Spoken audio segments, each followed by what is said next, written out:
I'll be right back.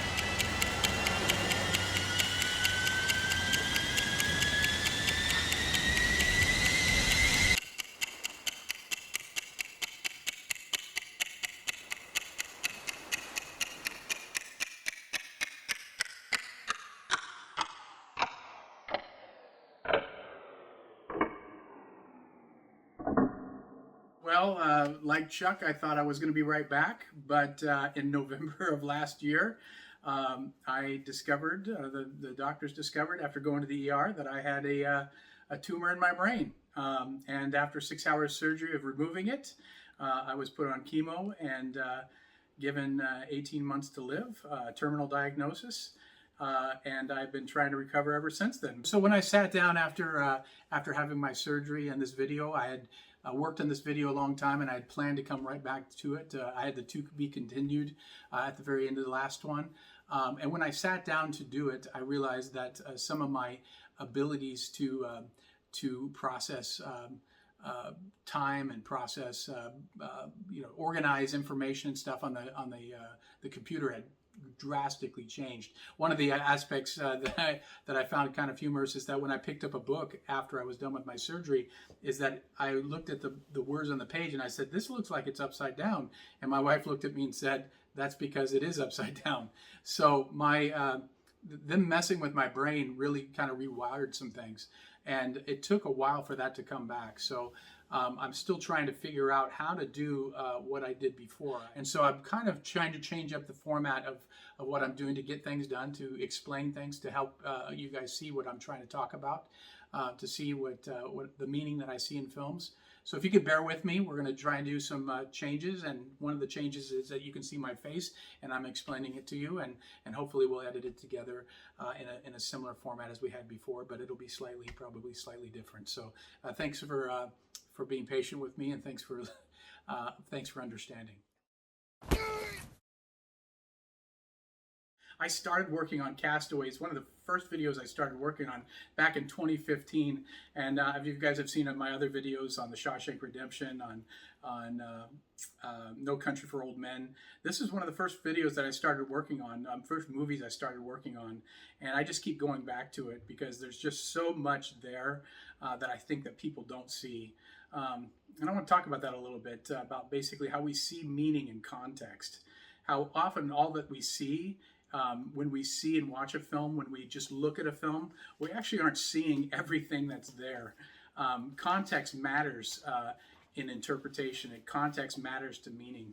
And one big issue, and I think I started the last video on The God Who Isn't There. I titled this video "The God Who Isn't There" because that's probably the most often thing that's cited to me in doing my videos. People often tell me that's not there. Like for instance, Shawshank Redemption, when I said that Andy represents Jesus, people will tell me that that's not there. And I will ask him, how do you know what's not there? And what's interesting is that I can show you meaning by what its relationship to other things. And one of the most interesting things about Castaway is how Wilson is understood by Wilson's context, by where he shows up in the film. And so my last video, the first video on the series, when I basically, not in the series, but the first video I did, which is The God Who Isn't There, Castaway, Wilson is created as Chuck is trying to create fire. And he cuts his hand and he grabs at the volleyball, and with his bloody handprint he smashes his hand on the volleyball and then casts it away, throws it away. Again, Chuck's name, the main character, Tom Hanks's character in the film, is Chuck, to throw away.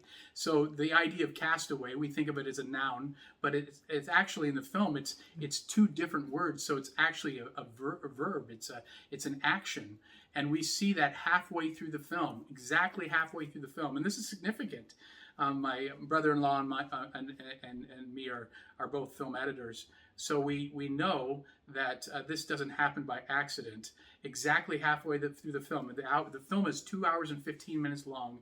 And exactly at the 1 hour and 7 minute mark, Chuck grabs at the volleyball with his bloody handprint, puts it on the volleyball and chucks it, throws it away. And this is telling you something of the meaning of the film, something of the meaning of Wilson. And in the act of casting Wilson away, Wilson is created, Wilson is made. And what's interesting is that in context, it's not just a bloody handprint. And this is really fascinating because what we see is we see the action, we see what's happened, we see that Chuck has cut his hand and he's smashed his hand against the volleyball, making the imprint of a hand. And yet, what Chuck is doing is he's trying to create fire, and he's frustrated in his attempts to create fire until he smashes his hand against this white ball, creating this image, not just of a bloody handprint, but the image of a flame. And he puts it on a pedestal, and on that pedestal, he turns and looks up to it and says, "You wouldn't happen to have a match, would you?" Because he's looking at something which he understands and sees as a flame, because he's been trying to create fire. And now he has created fire. Chuck will go on from there and go on the beach, and as he's created fire, he'll dance around and says, I have created fire. So to see and understand Wilson is to see Wilson in context and to see him in relationship to the entire film. Now, in my video on Arrival, you've probably seen my video on Arrival, where I talk about the hermeneutic circle. Basically, the parts are understood in light of the whole. The whole and the parts work together to create meaning. And to see the meaning of Wilson is to see him in relationship to what's going on in the film itself. And so often when we watch a film, when we watch a movie, all we do is we look at the thing, we look at the action or the activity, but we don't see it in relationship to what's going on. And in seeing this in relationship to what's going on, we can see that Castaway is genuinely about Wilson, and all of the film is about this act of creation in the act of being cast away or casting something away. So in my last video, I started with the idea that Castaway begins at a crossroads and ends at a crossroads. It begins where it ends, and halfway through the film, exactly halfway through the film, we find Chuck literally performing the act of casting something away, and in that, creating Wilson, but also creating or giving birth to fire. And then upon this volleyball, he obviously paints his face. He takes his blood, sweat, and saliva, and he draws out the face of Wilson. And Wilson becomes a key character throughout the whole film. Everybody knows Castaway by the character of Wilson. So this is what I want to talk about in this video. I want to talk about that idea about what Castaway is doing through all of the context that it's putting in. This has been a very difficult movie to do because there is so much context, so many little pieces of information that the film seeds around different elements in the film. And in those seeding these different elements, it's creating and giving us the meaning of what the film is trying to say, what the film is ultimately driving at. And that's what I want to get to in this video. I want to talk about basically what the overall meaning is. But again, we've got to get to these individual seeds and understand how the film works together as a whole. And Wilson plays a central part in that. There's more to Wilson, a lot more to Wilson, and I want to look at all those contextual bits, those little elements that tell us who Wilson is. And I'll catch you just on the next video. Welcome back. So I want to talk about some more of these contextual elements with Wilson, because Wilson doesn't just represent fire. He also, important and significant to the film, represents the sun. The sun. So immediately before Chuck receives this volleyball, which he opens as a birthday present, he finds in the box, which he pulls up out of the ocean, one of the FedEx boxes that's on the ocean. He pulls it out of the ocean, unwraps it, and there's a birthday card with it. But before he opens this volleyball, Chuck is inside his cave, his home, the cave he turns into his home. And this is significant. This is really important. So immediately before he's in the cave, Chuck sees the light on the horizon. He sees a star on the horizon that he looks up and sees. And like I said in my first video, this is like unto Otway in The Gray calling out to God, saying, you know, if you do something, I'll believe in you till the day I die. So here Chuck calls out to the light on the horizon with his own little light, his own little flashlight. It's emphasizing that this light on the horizon is a light. And what Chuck is doing is he's trying to get this light's attention. Help, help, he calls out to this light. Help, help. He says it's a ship, but it's not necessarily a ship. What it is a light on the horizon, something that he's never seen before. He's calling out to this light on the horizon. And once he sees this light, he goes out to this light. He gets his raft together and he goes out through the surf. And this is where the surf pushes him back, throws him, basically casts him back onto the island, where he punctures his leg in the coral reef, and he comes bloody out of the sea, limping back up on shore. And from that place, we see a storm coming in. A storm comes in, and Chuck then limps into the cave. And inside the cave, he uses the same flashlight by which he looked out to the horizon for that light. And he said, "Help, help, help, help, help." He puts he passes out in the cave. He puts that flashlight, which is on, he puts it on a shelf in the cave, and then that flashlight dies, much like he passes out in the floor of the cave. He passes out, he falls asleep, and as he falls asleep, as he passes out, his little flashlight, the light of the flashlight, it dies. It wears down. The battery dies, the light dies, just like he dies. This is the context. So we're supposed to see a type of death, that Chuck is undergoing a type of death. He called out with this light on the horizon, to the light on the horizon, and that light does not come to rescue him. In fact, his little light, dies. But then in the film, again, context matters, the next thing we see is the light of the sun shining through the cave, and a little pinpoint from the cave wall. The sun comes through and hits Chuck in the eyes and opens his eyes. And this is what awakens Chuck. And from this point, Chuck will go outside the cave and he'll go to the beach. That's where he'll open up the FedEx package, this birthday present, and he'll open up the birthday present. He'll open up the FedEx package and he'll receive a white volleyball. A white volleyball. We just saw, and again in context, we just saw the light of the sun opening Chuck's eyes. And now he receives a volleyball, a white ball, much like the sun. And upon this volleyball, Chuck will plant his hand, and as we saw before in the context, he's trying to make fire, and that fire is the face of fire on a white ball. Again, the sun. The film wants us to see that Wilson is the sun, the same sun that opened his eyes, the same sun that opens his eyes. And this is interesting because if you know Plato's allegory of the cave, what happens in the cave of shadows, the person is locked or cannot turn around, and all they see is the shadows on the cave wall until they're released and set free, around which they turn around, and the person who undergoes this transformation out of the cave will start to journey up out of the cave. This is what Plato says in his book, The Republic. Will journey up out of the cave till he reaches outside the cave, where he will see the light of the sun. So the sun matters in much the same way in Castaway. Okay, so we're talking about the elements that surround Wilson and what Wilson represents. And we've seen already that he represents fire. But in opening up the birthday card on the beach and opening up the birthday present, that birthday card is by the poet, the famous modern poet, Wallace Stevens. And Wallace Stevens was known for wanting to for being very obsessed about the fact that he had lost his faith, his religion, and he thought that works of the imagination, the creation of new things, was an important thing to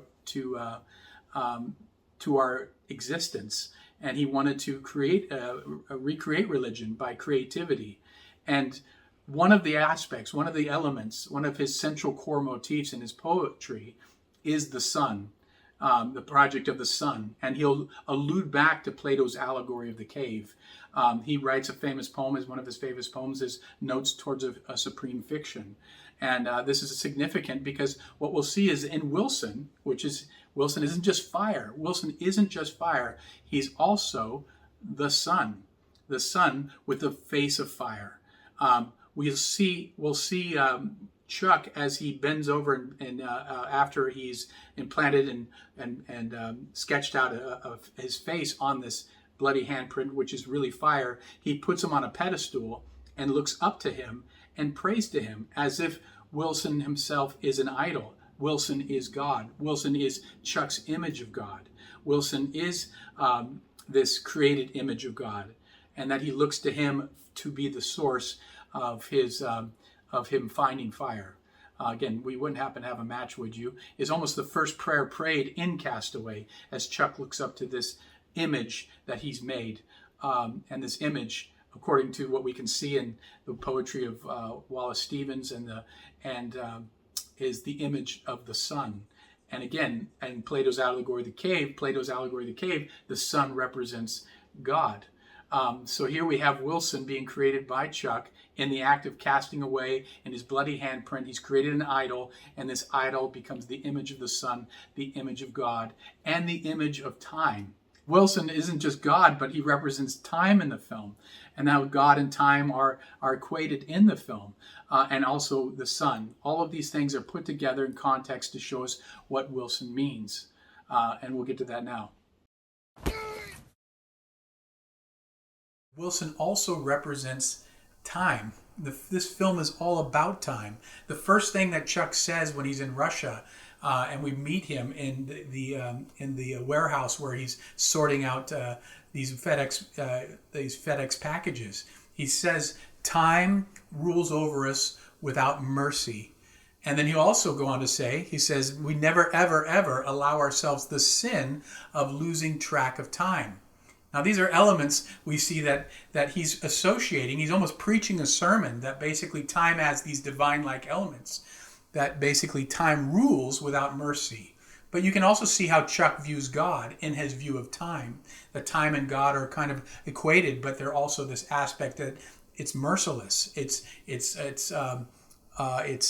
punishing.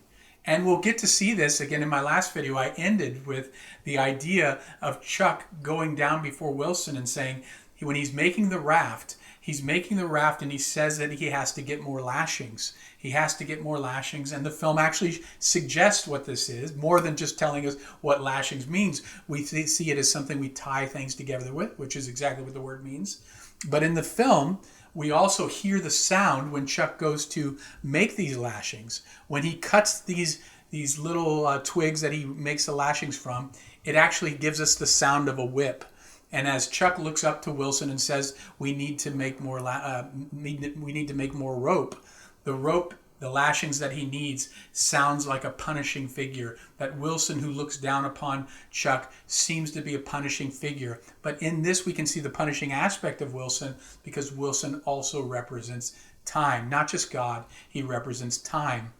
Now, what we'll also see is that in Wilson representing the sun is how he represents time. He traces out this light that comes, the sun's light, which comes through the cave and opens his eyes. He traces it out over the course of a year, over the course of the 4-year period, the 4-year jump in the film.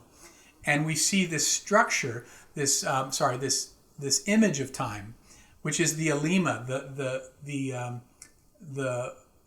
course of the sun over the course of a year, which is a figure 8, also our symbol for infinity or eternity. This figure 8, which is a looped around one side but comes together in the middle again. And this is significant. This is important because Castaway begins where it ends. But halfway through the film, exactly halfway through the film, Chuck literally performs the act of casting something away, the volleyball, with his bloody handprint. So we see it's a 2-hour and 15-minute film, and exactly about at the 1 hour and 7-minute mark, Chuck will perform the act of casting something away. And if you think about this symbol, this figure 8, this is the structure of the film itself. There is a turning, basically a repeating of the end and the beginning, crossed over by a middle. And the film will actually have several elements which suggest this symbolism, this structure, this structural symbolism. For instance, on either side of Chuck casting the volleyball away with his bloody handprint, creating Wilson, on 10 or 20 minutes on either side, Chuck will climb the mountain. So 10 minutes before, 20 minutes before, 10 minutes after, 20 minutes after, Chuck will climb the mountain a second time. And it's almost a shot-for-shot repeat of the first one with some minor color variations. But we'll see him do it again. And we'll see this happen again in the beginning and the end. When Chuck goes down in the plane, when Chuck crash lands in the ocean, his tether on the raft holds him down, and he's going down. He's going to drown underwater with his tether tied to the plane. And as it goes down, he's about ready to drown. And then the tether is released, and Chuck and his raft are brought up to the surface. Well, we'll see that with Wilson in the end. That when Chuck is on his raft again, Chuck is going after Wilson. He's swimming out after Wilson. Wilson is going away, and Chuck is trying to get to Wilson. And it's the tether that holds Chuck back. He reaches out for he releases the tether, and then he has to swim after the tether to once again find his connection to the raft. Again, so we see this connection, this repeating in the end and the beginning, and again centered around a middle point. Again, the structure is exactly what we'll find in Chuck drawing out the course of the year, which is the sun, which is the course of the sun, the course of time. So this structure of the Alima, the structure of the sun that looks like the figure 8 or our sign for infinity, which wraps around, which loops around on both sides, but is tied together in the center or crossed over in the center, is what's known in literary circles in terms of a structure or a point of view, is what's known as a chiasm. So when I say that, for instance, the movie begins with a crossroads and ends at a crossroads, but it's tied together in the middle by Chuck performing the act of casting something away, what we'll see is a structure known as a chiasm. If I could describe a chiasm, it would be like a form of parallelism. If I said parallelism, we might structure it this way: A, B, A, B, A. So where B and B are parallel to each other, A and A are parallel to each other. The Alima is significant in the film. When we see this four-year-old jump and we go inside the cave and we see that Chuck has followed the course of the sun, followed the sun over the course of a year and drawn the Alima. And the Alima is in some sense related to the structure of the film itself. What we also see is the day upon which the Alima is first shown, and it's after a storm, and Chuck is awakened by the sound of the porta potty on the outside. He's awakened by this sound, and he goes outside and he finds the porta potty and he looks at it and he tells Wilson, this could work, and it's his means of escape because he'll use this porta potty as his sail to get off the island. But what's interesting is that the day upon which he receives this sail, he hasn't been able to escape the island in these 4 years, but the day upon which he receives the sail is Christmas Day. Now the Alima doesn't scream out Christmas Day because it's not a calendar that we're typically used to. But if you look at the January and the February and where the light shines upon this figure 8, this figure that is made by the sun comes down and shines on Christmas Day, 4 years to the day that Chuck washed ashore on the island. So this film is about time, but it's also about God. And it's, in essence, we can kind of see that it's God who gives Chuck a sail, that it's the sun. It's the sun which now releases Chuck from the island. Again, the Chuck and the time, that basically Wilson represents fire, he represents sun, but he also represents God. And we see that in this moment, in this showing of the course of the year and upon the day, is that the sun has released Chuck from the island. So this is Logos Made Flesh in our discussion of Castaway, and we'll see you in the next video.